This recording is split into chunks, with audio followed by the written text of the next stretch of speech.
Yeah, I remember last time you mentioned that it could happen that you're just minding your own business, but you're in a hunt of buying a new property. You buy a house or a condo, you move in there, everything seems fine. You can be even a person of faith. Your whole family can be a person, can be people of God. And then suddenly you notice there's some ghostly activity in your home because, according to your book, there could be some ungodly activity happening before by the former tenants, by the former or current landlord, by some people from who knows decades or centuries ago. There could be a slaughter. You're mentioning in Native Americans, Indians being killed unjustly. Um, so if a certain land or a certain home haunted, if I can put it that way, and a godly family moves in, like you said, the way for them to get rid of them is just to tell them, because these are not demons; they will be ghosts. Uh, for you, for according to your experience, it would just uh, the way to deal with them would be just to send them back to God and just tell them to leave the place, not come back. They're not welcome there, and to go deal with God the Father until the judgment. Right? Yeah, that would be my direction, and also um, claim the territory for the kingdom. And negative spirits won't, like enemy spirits won't like to stick around that sort of thing unless there's some sort of assignment. But I would send them to the Father if it's a like be at peace. Like if for some reason a land is stained, like let's just use the Cherokee Indian like that situation. If the land is stained with the crime against that people, God is He's the judge, and so I would try to like acknowledge that the Father's the judge. You don't get to judge this, so be at peace. Go to the Father and let the Lord judge what has happened. That's kind of how I would deal with it. Now it seems simplistic.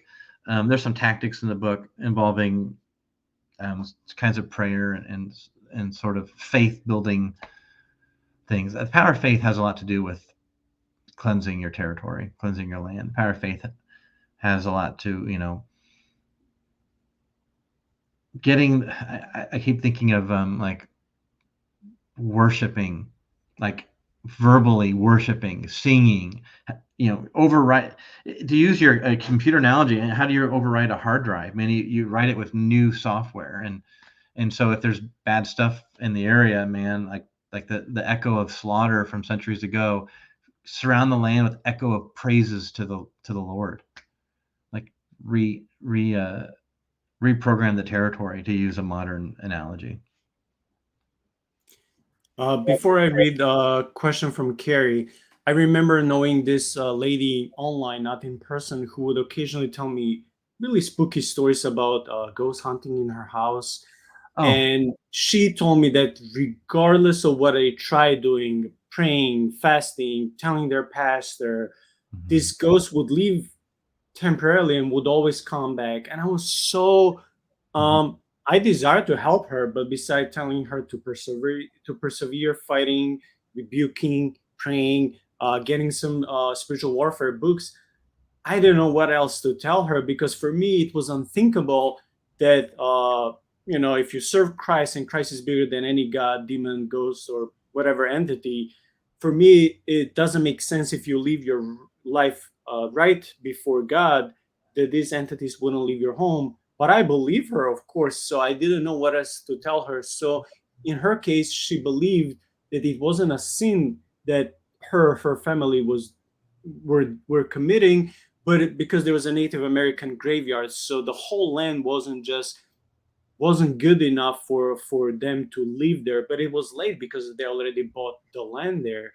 I didn't communicate with this lady for a long time, and I was just confused. How can this spirit, whom we call ghost, how come it would not depart even by rebuking in the name of Jesus? Because demons flee, but then the ghost would go and come back, go and come back. So if it's not a sin, especially of the witchcraft, I'm curious, could it be the blood of those people who are unrighteously killed that somehow they're still stick and they're stubborn, they don't want to flee the house? maybe I would say that it would there was they they had permission to be there, that the authority that they had to be there was not broken. And so that authority issue had to be dealt with. Um, and maybe the land was stolen from them.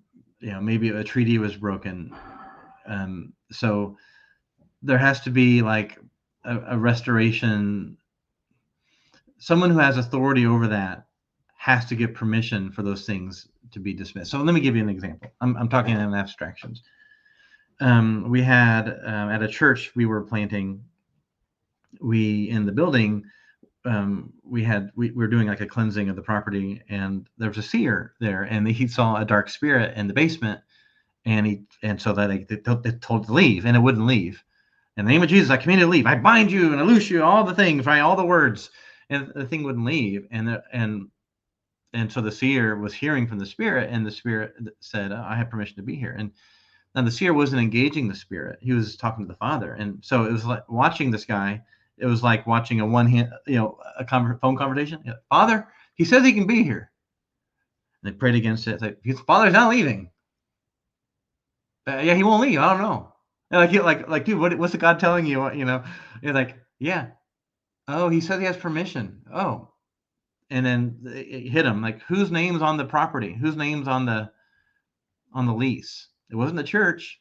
It was a particular person, and the person was in the room. And like, oh, your name's on the lease. You tell it to leave, and he did, and it left.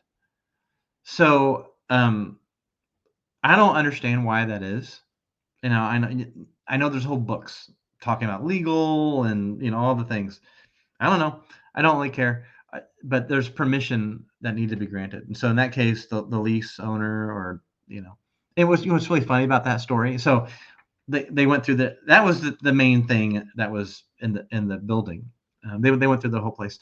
That following Sunday, the next day, people in that area were like, "Man, did you paint this weekend? It's brighter in here."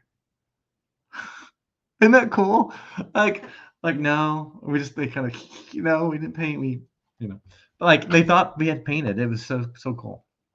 Anyway, so I would say there's an authority issue.